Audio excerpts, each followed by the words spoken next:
Bienvenidas a este primer capítulo de Malvadas. En este podcast vas a escuchar crímenes reales, testimonios de violencia y resiliencia vividos por mujeres. Yo soy Diana Coloret y el día de hoy hablaremos de feminicidio. En los últimos años, en México y en el mundo, se ha hablado de un tema que ha cambiado a la sociedad: el constante hallazgo de cuerpos de mujeres y niñas, asesinadas de maneras violentas y sanguinarias, propios de algún tipo de asesino en serie de película, pero la realidad es más cruel que la ficción. Se calcula que en México cada día son asesinadas 11 mujeres, de las cuales por lo menos una es una niña.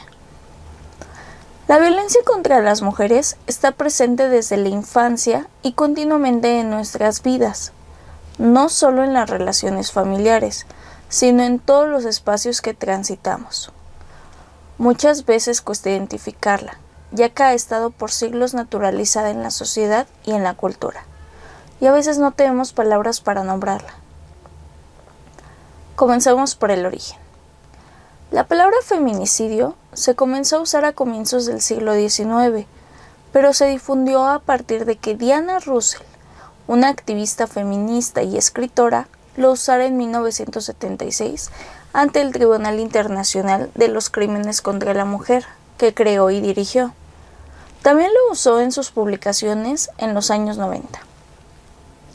El uso en español se dio en la segunda década de los 90, gracias a la traducción hecha por la antropóloga feminista Marcela Lagarde, en el marco de las revelaciones sobre impunidad en los asesinatos de mujeres de Ciudad Juárez, en México, con el fin de poder expresar la gravedad de una conducta generalizada en la sociedad contemporánea, para la que no había una palabra en especial.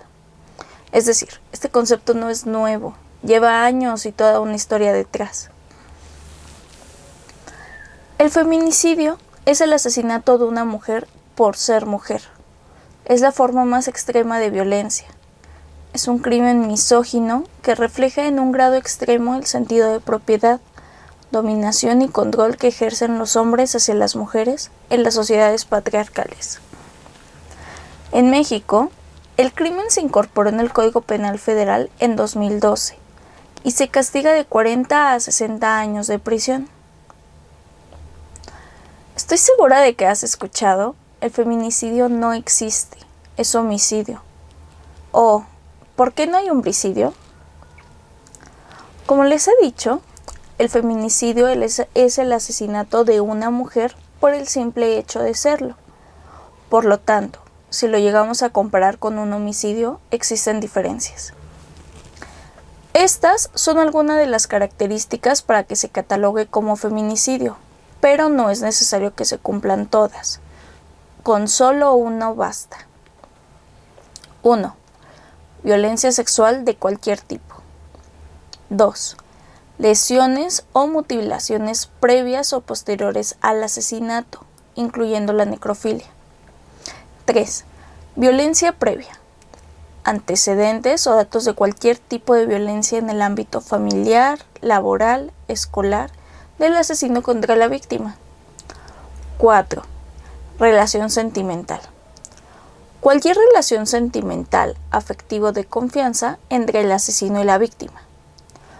Los crímenes pasionales no existen. Y aquí voy a abrir un paréntesis. Un crimen pasional se suele justificar con un asesinato ocurrido a causa de celos que impide que el asesino tenga noción de lo que hace. Esta típica frase de "estaba ciego de celos". No existe el asesinato pasional, no es un crimen pasional, es feminicidio. 5. Amenazas, acoso o lesiones previas al asesinato. 6. Secuestro. Que la víctima haya sido incomunicada sin importar el tiempo previo al asesinato. 7. Exposición. Que el cuerpo de la víctima haya sido expuesto o exhibido en un lugar público.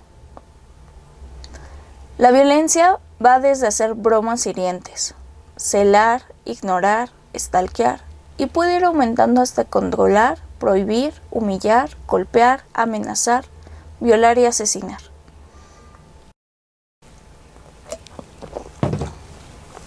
Antes que nada, en este podcast yo no busco generar morbo al tocar temas de víctimas ni victimarias, pero es importante hablar de feminicidios. Pero, ¿por qué sería importante hablar de este tema? Bueno, hemos escuchado los nombres de Ingrid, Fátima, Rubí, Victoria, Sofía, María Fernanda, Lesbi, Jessica y más recientemente Devani, por lo mediáticas que se han vuelto sus historias gracias a la prensa y a las redes sociales. Pero hay muchas otras mujeres las cuales no conocemos y por supuesto no conocemos sus historias y merecen ser conocidas. El feminicidio es un tema de interés social que realmente, si no somos egoístas ni una mierda de personas, nos tendría que importar. El eje central de tocar este tema de feminicidios es para visibilizar los motivos que los provocan y solucionar el problema de raíz. A los hombres también nos matan. Espero que no hayas dicho esta frase, pero te apuesto que la has escuchado. Pero como hemos visto, los motivos no son los mismos por los que asesinan a mujeres. Sí, ambos son problemas sociales, pero no responden a los mismos factores. En México, en algunos estados, a los asesinatos de mujeres los llaman homicidio doloso de mujeres, no feminicidio. Por lo tanto, las estadísticas no se pueden medir ni comparar con otros estados de la República o inclusive con otros países. Y pongan mucha atención en este siguiente punto. ¿Cómo hablar de feminicidios? Dar a conocer el asesinato de una persona requiere normas éticas imprescindibles. Si esa persona es mujer y se trata de un feminicidio, todavía más.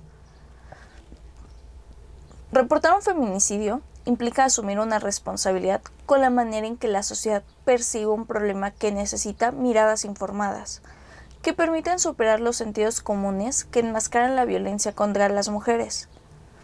Una violencia que es específica y de género.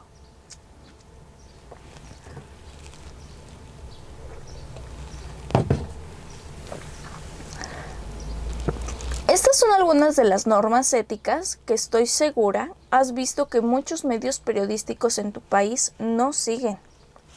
1. ¿Se deben incluir fotografías del cadáver? No, nunca. La dignidad de las víctimas es más importante que los detalles visuales. Eso aplica desde un accidente de tránsito hasta una muerte por hechos delictivos. Un poco de empatía permite entender que a los familiares y personas allegadas a las víctimas les produce dolor verlas en esas circunstancias y saber que otros cientos o miles de personas las han visto. Usar las fotos es reducir toda la vida de las mujeres a una imagen para satisfacer el morbo. 2. ¿Se deben incluir los nombres de las víctimas y del o los agresores? Sobre las víctimas. Una forma abreviada de los nombres, que no incluya los apellidos, es más responsable desde el punto de vista ético, a menos que se oriente a gestionar ayuda o ejercer presión contra la impunidad del caso. Los nombres completos de las víctimas no aportan nada a la difusión del hecho. Y sobre los victimarios, aquí existe una disyuntiva. ¿Has visto que cuando los atrapan les tapan la cara? ¿O en su nombre como apellido está la letra N? Esto va ligado a la presunción de inocencia y las normas jurídicas sobre difamación de cada país. 3. ¿Se deben incluir otros datos personales de las víctimas? No, a menos que se contextualicen en un análisis sobre el feminicidio como problema social. Ni la edad, estado civil, rasgos físicos, procedencia social y geográfica de las víctimas aportan a la denuncia de los casos. Todas las mujeres pueden ser víctimas de feminicidio con independencia de estos y otros rasgos. Incluirlos puede reforzar una serie de estereotipos sobre el tipo de mujer que es víctima de feminicidio. Los datos en contexto pueden aportar a comprender el problema. Por ejemplo, al comparar las edades de las víctimas o su procedencia geográfica, se pueden encontrar tendencias. Otros datos personales, como la relación de las víctimas con él o los agresores, se pueden incluir para denunciar las estructuras sociales que favorecen la violencia de género. Por ejemplo, el hecho de que las mujeres hayan denunciado previamente a su expareja que luego las asesina. Nunca deben utilizarse para justificar la violencia. Que se quedó, que lo aguantó, que no denunció, que porque estaba acá o allá, que porque se fue o porque siguió con él, etc. La violencia de género es una espiral y el feminicidio su conclusión y punta más visible. La culpa es únicamente de él o los agresores, cuya acción no debe justificarse a través de estereotipos o lugares comunes sobre el comportamiento de los hombres y las mujeres.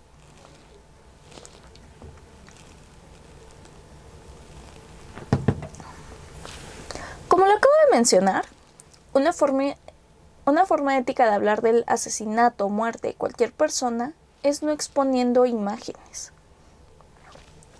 En México, Ingrid fue asesinada en el 2020 por su pareja Eric Francisco Robledo Rosas, después de una discusión.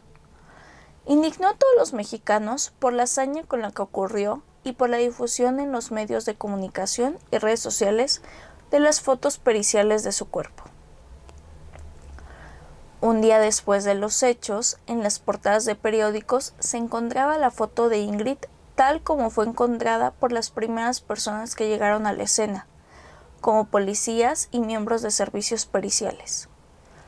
Las mismas imágenes se difundieron en redes sociales, lo que generó indignación y un debate sobre el papel de los medios de comunicación y la falta de perspectiva de género en torno a cómo comunican este tipo de noticias. Según expertas, dicho fenómeno social distorsionaría la propia persecución de los crímenes y su calificación como feminicidios. Un par de días después, los usuarios de Internet comenzaron a utilizar sus redes sociales para difundir imágenes no relacionadas con el crimen, mencionando el nombre de Ingrid, con el fin de eliminar de las búsquedas de las imágenes filtradas y dignificar la memoria de la víctima. A nivel gobierno, la jefa de gobierno de la Ciudad de México anunció que la filtración de las imágenes sería sancionada y se comenzó con una investigación interna en la cual habrían 6 sospechosos. La fiscal de la Ciudad de México anunció una propuesta de ley específica que castigue la difusión de imágenes de víctimas de delitos por parte de funcionarios públicos.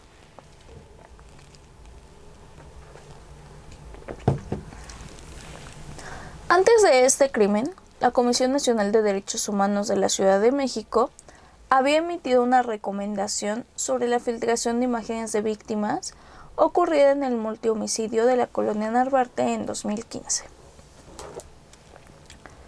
El 14 de diciembre del 2020 fue detenido un policía de la Secretaría de Seguridad Ciudadana de la capital mexicana, acusado de ser quien filtró las fotos a los medios de comunicación. El elemento, vinculado a proceso penal, habría sido uno de los 2 policías que llegó primero a la escena del crimen. El 24 de febrero de 2021, el Congreso de la Ciudad de México aprobó la modificación del artículo 293 del Código Penal de la Ciudad de México para sancionar con prisión a los servidores públicos que difundan o revelen imágenes, videos, grabaciones, archivos o información de las carpetas de investigación a su cargo. Dicha modificación fue denominada Ley Ingrid.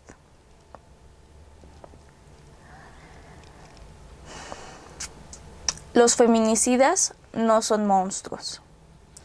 Algo que hemos visto, sobre todo porque recientemente abundan películas, series y en general contenido sobre crimen real, perfiladores criminales, personas encargadas de explicar la mente del asesino. Suelen integrar elementos de la conducta en la infancia que van desde haber padecido estrés, baja autoestima, ser resultado de un embarazo no deseado, sentir desesperanza o tener cambios de humor, hasta extremos de lesiones orgánicas como daño cerebral, esquizofrenia o psicosis. De acuerdo a estos planteamientos, un adulto feminicida serial puede presentar compulsividad, un pobre autoconcepto, señales de haber pedido ayuda profesional, abuso de sustancias, indiferencia y lo que se denomina introyección de una falsa construcción social de la mujer, es decir, ser un machista.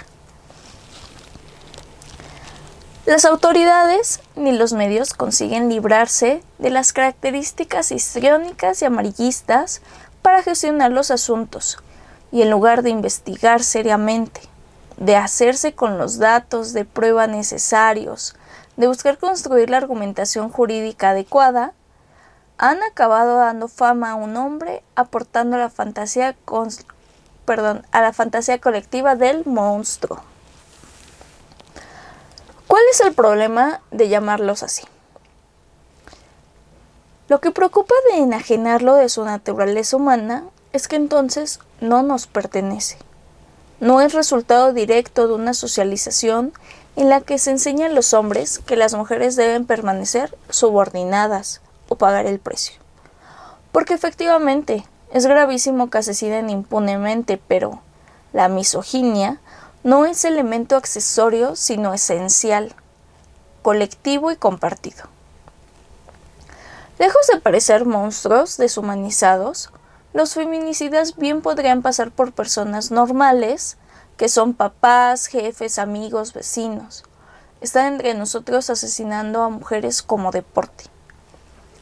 Colocar a un hombre de carne y hueso en una categoría fantástica le podría restar la responsabilidad por los asesinatos que cometió. En un país como México, que encabeza los primeros lugares en las tasas de feminicidio mundial, no es correcto deshumanizar a una persona para contrastarla con personajes como Hannibal Lecter. El monstruo de Atizapán, de Toluca, de Catepec, no son monstruos, son hombres que odian a las mujeres.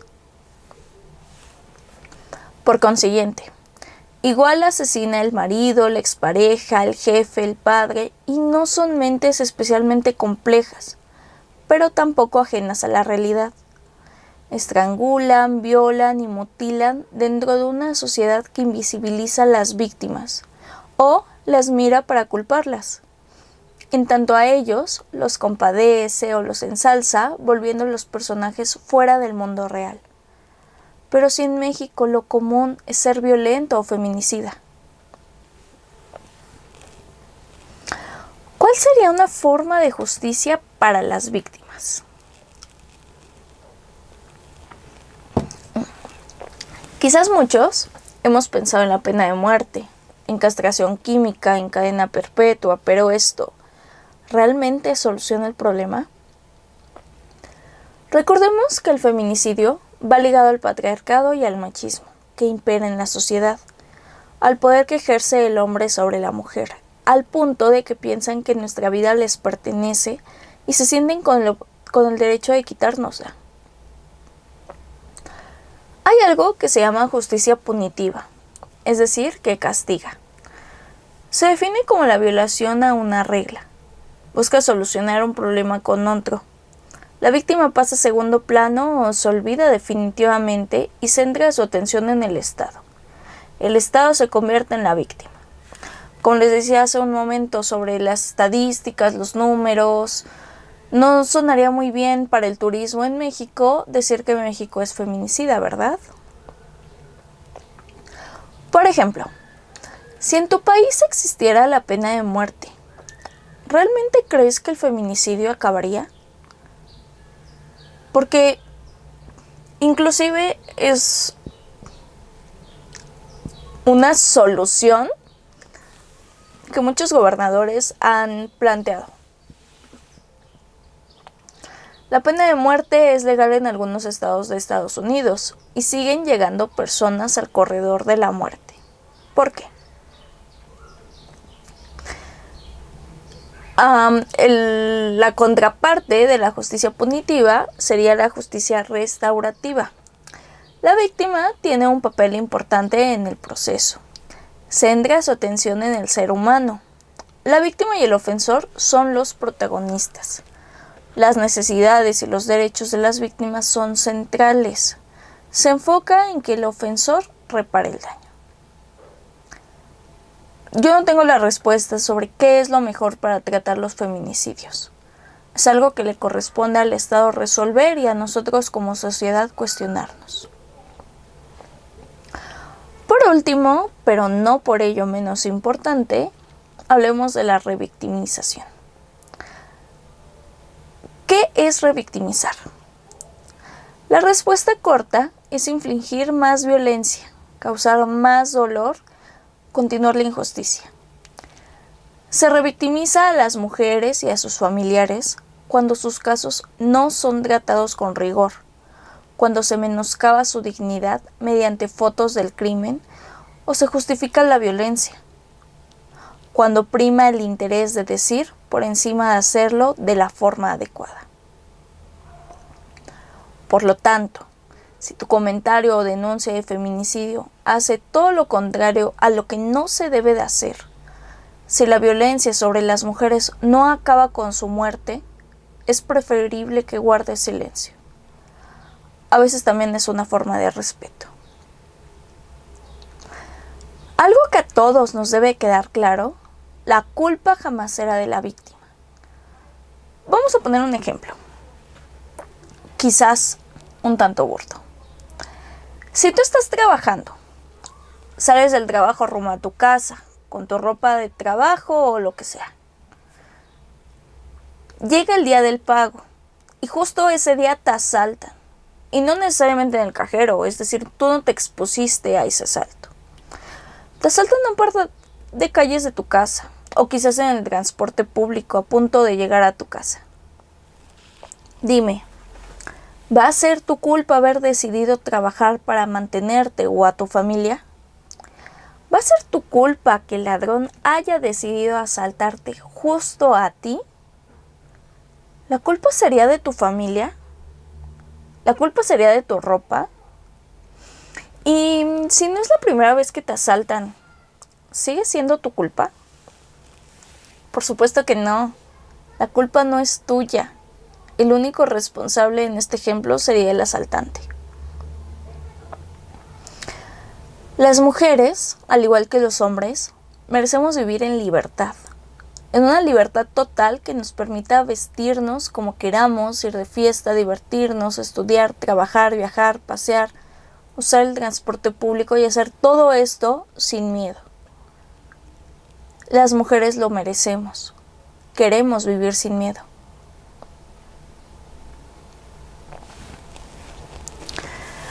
Con esto concluyo este primer capítulo de Malvadas. Espero que les haya gustado y realmente que empecemos a reflexionar y que comencemos a llamar las cosas por su nombre. No es un monstruo, es un feminicida. No se murió, la mataron. No se escapó con el novio, la desaparecieron. No era dónde estaba ni cómo vestía. Es la violencia machista que impera en el mundo patriarcal. La culpa jamás será de la víctima. Les pido que se suscriban y escuchen este podcast todos los viernes. En todas mis redes sociales me encuentran como @malvadaspodcast. Yo soy Diana Coloret y nos vemos el siguiente viernes. Adiós.